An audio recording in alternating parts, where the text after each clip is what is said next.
Hey everyone. For the evaluation case application 2, I will be building off of the organization Safe Alliance located in Charlotte, North Carolina. Logic model. The logic model provides an overview of the evaluation case application situated within Safe Alliance, using Precious from the 2009 film as the focal population. The core problem is that survivors like Precious experience compounded trauma shaped by interpersonal violence and structural inequities, including racism, poverty, and gender oppression. From a human rights perspective, survivors have the right to safety, dignity, and equitable access to trauma-informed care. Yet, systemic barriers often prevent those rights from being fully accessible.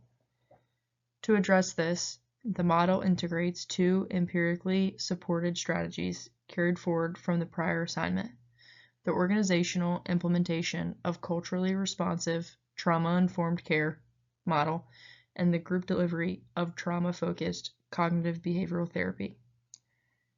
Key outputs include staff training completion, standardized screening implementation, and TF-CBT group delivery. Projected outcomes occur at two levels.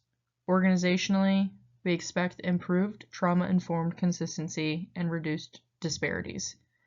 At the group level, we expect reduced trauma symptoms, stronger coping, and increased survivor empowerment. This logic model serves as a roadmap for evaluating whether multi-level interventions at Safe Alliance promote both individual healing and systemic equity. Group level intervention strategies and goals. At the group level within Safe Alliance, the selected intervention remains trauma-focused cognitive behavioral therapy delivered in a structured treatment group. TF-CBT integrates psychoeducation, cognitive restructuring, coping skill development, and trauma narrative work. This approach is highly relevant to Precious, whose experiences reflect chronic abuse, shame, and emotional dysregulation. The primary group goals are to reduce PTSD symptoms, improve emotional regulation, increase adaptive coping, and strengthen survivor empowerment and peer connections. These goals directly connect to human rights and justice. Survivors have a right to effective mental health care and psychological safety. Providing culturally responsive TF-CBT helps address racial and gender-based trauma while increasing equitable access to evidence-based treatments. The group format also promotes inclusion and survivor voice, supporting dignity and belonging for marginalized participants. Organization level intervention strategies and goals. At the organizational level within Safe Alliance, the intervention is implementation of a culturally responsive trauma-informed care model. This strategy embeds trauma-informed and culturally responsive principles into agency policy, staff training, screening procedures, and survivor advisory structures. Key organizational goals include increasing trauma-informed service consistency, reducing racial and access disparities, strengthening culturally responsive practice, and enhancing cross-system collaboration. These goals are grounded in human rights and justice frameworks. From a human rights lens, survivors are entitled to safe and equitable services. From a racial and social justice perspective, the intervention directly addresses structural inequities that shape survivor experiences. Economically, standardized screening improves equitable access for survivors experiencing poverty. Overall, this organizational strategy creates the structural conditions necessary for equitable and trauma-informed care. Group level evaluation plan. The group evaluation plan at Safe Alliance is grounded in trauma-informed care principles, emphasizing safety, empowerment, and survivor voice. Evidence-informed methods include pre- and post-trauma symptom measures, session-based coping checklists, attendance tracking, and survivor satisfaction surveys. Using both quantitative and qualitative data strengthens the evaluation. Data collection will include PTSD scores, emotional regulation ratings, coping skill use, retention rates, and qualitative feedback. This plan directly measures whether the TF-CBT group achieves its intended goals: symptom reduction, improved regulation, stronger coping, and empowerment. It also aligns with agency outcome, monitoring expectations, and evidence-based practice standards. Importantly, incorporating survivor feedback ensures the evaluation remains trauma-informed and culturally responsive rather than purely compliance-driven. Organization level evaluation plan.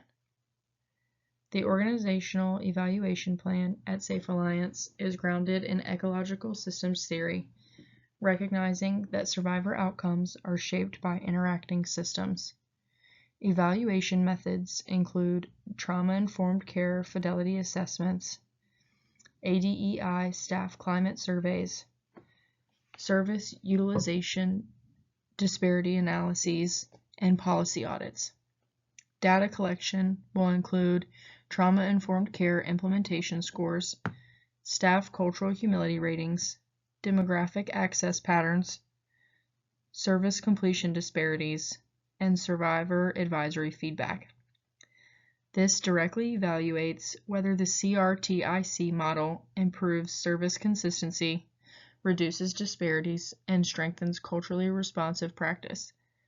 The plan aligns with Safe Alliance's continuous quality improvement processes and funder accountability requirements, ensuring evaluation findings inform policy revision and organizational learning.